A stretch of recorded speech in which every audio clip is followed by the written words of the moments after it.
Let's take you to the northwest, where parents and community members of Skuinsdrift location are against the unlawful closure of the local Skuinsdrift Laer School. They say no provincial gazette has been issued to close the school, and the principal is carrying out the unlawful closure. Refiloe Seboko is standing by to give us some context as to what we're talking about. Good afternoon, Refiloe. Good afternoon, Dudu. While the parents and some community members here in Skuinsdrift are saying that the decision by the principal of the school to close the school was unlawful and they are against it, and also the reason behind it, the principal had said that is because of the number of children that get to attend school here, but community members believe that it's as a result of the dilapidated state of the school having not been maintained. I'm going to just move out of shot. I'm currently in the hall. This is where a school concert, amongst others, used to be held here together with community or other parents meeting. They would come and attend a school here.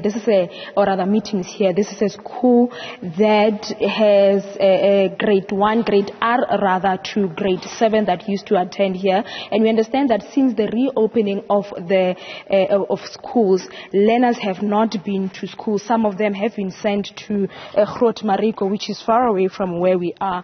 Residents are saying that they are very concerned about the safety of the learners that has to travel to as far as Mariko from here. Residents from an area called Masela Patwe, they are also learners that are traveling from there. I'm also just going to get out of shot so that Zolaki can show you some of the things that parents are complaining about, and also saying that, you know, there has not been proper procedure that had been followed to make sure that the school is closed properly, and also the manner in which some school officials are communicating with parents here, they don't like it. They had made a lot of attempts to speak to the South African Human Rights Commission together with the Department of Education in the Northwest Province to raise their concerns and that which they want to be addressed in these schools. The parents are also here, some community members are here.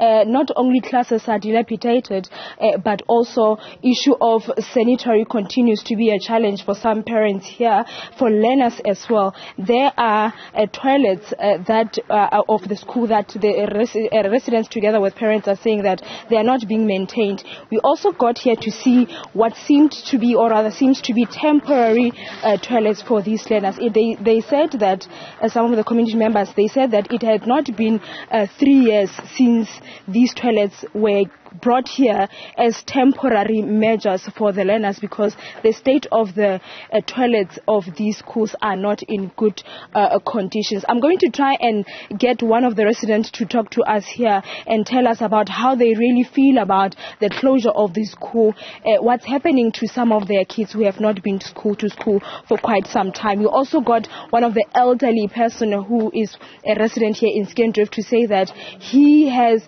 great-grandchildren that attended school here. Some of her sister's kids had died because they were traveling from Skuinsdrift. You remember there was an accident that happened, I think, about 3 years ago, where learners were traveling to Mariko, and there were 3 learners that passed on. They had been sent to school in Mariko, and because of that accident. But allow me to welcome one of the leaders here to tell us more about their concerns. Thank you so much and welcome to Newzroom Afrika. Your concern about the closure of the school? Well, first of all, the closure is unlawful, unconstitutional, and a violation of the SASA Act, South African Schools Act. One, the department did not follow proper procedures, neither did it consult the parents and or the community. They decided this year around the 11th of January to close the school. Parents came here with the kids and they found the school gates locked. It was decided to break the lock, to open the school, to call the department to account for the unlawful act. Indeed, they showed up for the meeting but did not open the school. They said the teachers were transferred to Penyobotle primary school.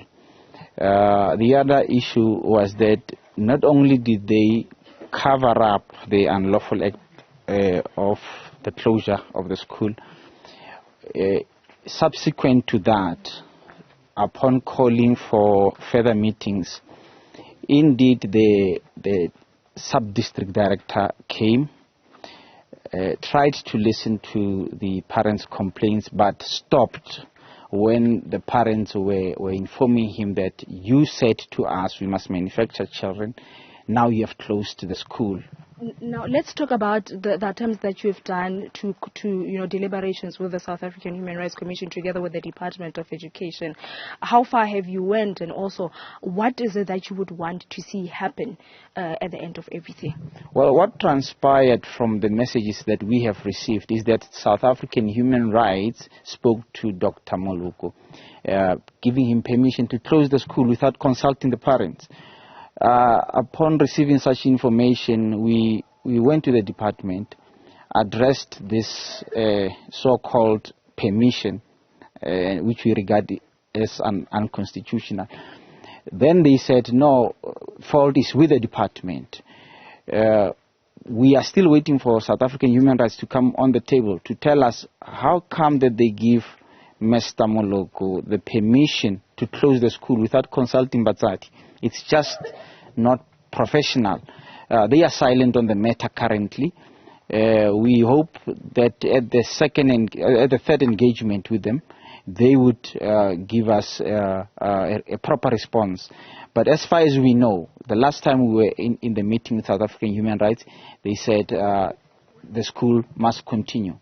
Thank you so much for your time. Well, let's leave it there, Dudu. I think this is just the concern. You also understand that the issue of overcrowding, they were mentioning that the Northwest schools continue to have overcrowding, but with the closure of schools like this one, they will be continuing to have that challenge. There are also concerns about the safety, the long hour of traveling of learners, grade 1 learners having to travel as far as from here, which is about 40 km to Fort Mariko. But we also try to get the South African Human Rights Commission together with the Department of Education in the Northwest to get their response. Refiloe, Seboko, thank you very much for that information.